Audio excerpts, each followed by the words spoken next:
Hello everyone, welcome to सतत ज्ञान। देखिए, एक न्यूज़ क्लिपिंग है जो कि वायरल हो रही है और बहुत सारे यूट्यूबर्स इस पर बहुत सारे विचार अपने रख रहे हैं। तो मैं भी कुछ इस पर आपको बताना चाहूँगा कि आप इसकी वास्तविकता जान लीजिए। हेडिंग ही इसका दिया हुआ है कि 3 सालों में दी गई सरकारी नौकरियों का मांगा ब्यौरा। सरकार ने जो नौकरियां दी गई हैं उनका ब्यौरा मांगा है, ना कि ये कहा है कि परीक्षा परिणाम या नियुक्तियों इनका ब्यौरा मांगा हो। मैं आपको पढ़कर सुनाता हूँ, आप ध्यान से इसको सुनिएगा। राज्य सरकार पिछले 3 सालों में सरकारी विभागों में दी गई नौकरियों का पूरा ब्यौरा एकत्र करा रही है। राज्य सरकार के अधीन आने वाले सभी विभागों से इस संबंध में पूरी सूचना उपलब्ध कराने को कहा गया है।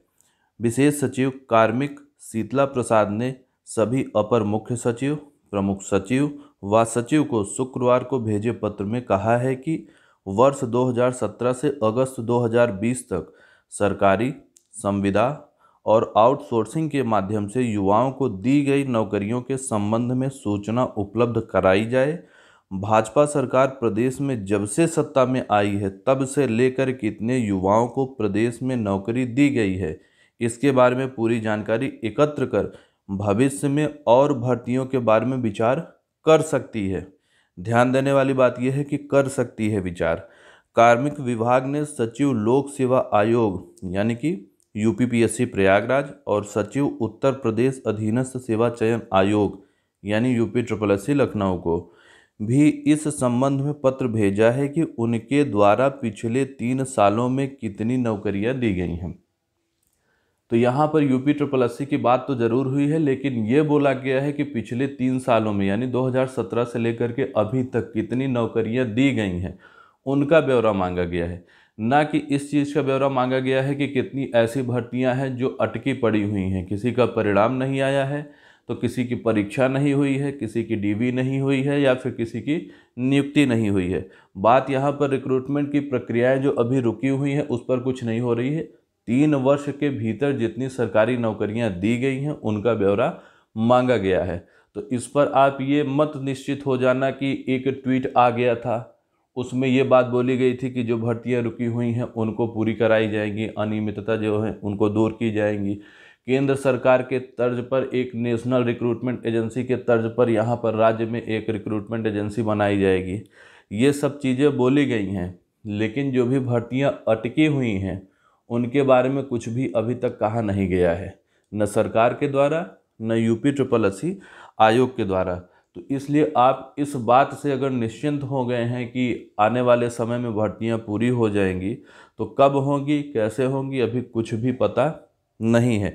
ना ही इस न्यूज़ क्लिपिंग में आपके सामने जो स्क्रीनशॉट में दिख रहा है स्क्रीन पर, इसमें भी कहीं इस बात की चर्चा नहीं हुई है। इसलिए ट्विटर अभियान चालू रहना है। स्पीकअप मूवमेंट जो चलाया गया है एसएससी रेलवे के टीचरों के द्वारा वो चलता रहेगा और यूपी ट्रिपल एससी पर विशेष फोकस के लिए 13 से 15 सितंबर 2020 के बीच में यूपी में चलाया जा रहा है और सभी का साथ भी मिल रहा है। तो आपको ध्यान ये रखना है कि ट्विटर अभियान जो चलाया जा रहा है 13 से 15 तारीख, उसमें आपको पूर्ण सहयोग करना है। देखिए, सीधी सी बात है, अगर ख्वाब आपके हैं तो पूरा आपको ही करना पड़ेगा, कोई दूसरा नहीं आएगा। 13 तारीख यानी कि आज 9 बजे से ट्वीट अभियान में आप सभी को पार्टिसिपेट करना है। यूपी ट्रिपल एससी की कोई भी भर्ती हो, चाहे ड्राइवर की हो, जूनियर असिस्टेंट की हो, जूनियर इंजीनियर की हो, युवा कल्याण अधिकारी की हो या वीडियो की हो, जितनी भी वैकेंसी हैं सब के अभ्यर्थी एक साथ आए। एक hashtag speak up for UP triple SC students, ये हैशटैग का यूज़ करें और इसको ट्रेंड में लेकर के ही आना है। जितनी परीक्षाएं रुकी हुई हैं, परिणाम आने बाकी हैं या फिर डॉक्यूमेंट वेरिफिकेशन होना है और नियुक्ति मिलनी है, इन सभी प्रक्रियाओं में तीव्रता लाने के लिए ट्विटर अभियान में आपको ट्रेंड कराना ही पड़ेगा। इसलिए इस ट्विटर एकता अभियान यूपी ट्रिपल एससी के लिए जो 13 से 15 सितंबर तक चलाया जा रहा है, इसमें आप पार्टिसिपेट जरूर करें। अगली बात देखिए, उत्तर प्रदेश अधीनस्थ सेवा चयन आयोग यानी यूपी ट्रिपल एससी पर विशाल धरना प्रदर्शन और अनिश्चितकालीन भूख हड़ताल भी किया जाएगा 22 सितंबर से, और ये अनवरत शुरू किया जाएगा, अनवरत जारी रहेगा 22 सितंबर से।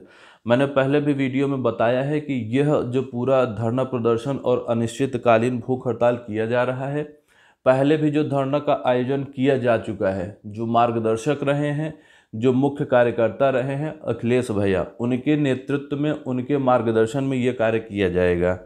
तो आप सभी 22 सितंबर को उपस्थित हों। कॉन्टैक्ट नंबर जो है आपको मैं दे दूंगा कमेंट सेक्शन में, आप कांटेक्ट कर सकते हैं।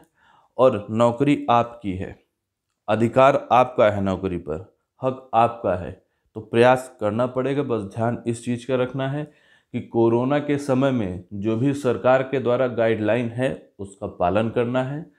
मास्क होना चाहिए, सैनिटाइज़र होना चाहिए और सोशल डिस्टेंसिंग का पालन होना चाहिए, यानी 2 गज दूरी बहुत ज़रूरी, इसका पालन करना है। गाइडलाइन का पालन करते हुए आपको धरना प्रदर्शन करना है, और आप बिना धरना प्रदर्शन के, बिना ट्वीट अभियान के, दोनों कंबाइन लेकर के चलना है। क्योंकि धरना के पहले अगर टॉप में ट्रेंड कर रहे होंगे आप, तो सरकार पर इस चीज़ का और दबाव पड़ेगा।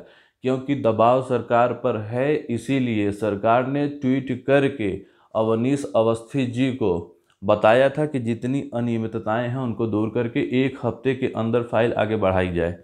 दूसरी चीज़, अभी आपने न्यूज़ में देखा कि हाँ 3 साल का ब्यौरा भी मांगा गया है।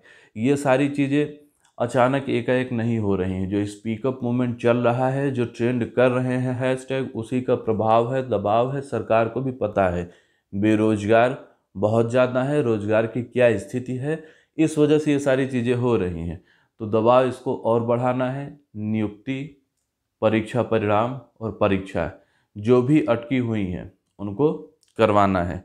तो आप गाइडलाइन का पालन करिए और धरना प्रदर्शन करिए। नंबर आपको दे दिया जा रहा है, आप कांटेक्ट कर लीजिए, उस हिसाब से आप काम करिए और प्रयास करते रहिए। Thanks for watching. जय हिंद, जय माँ भारती।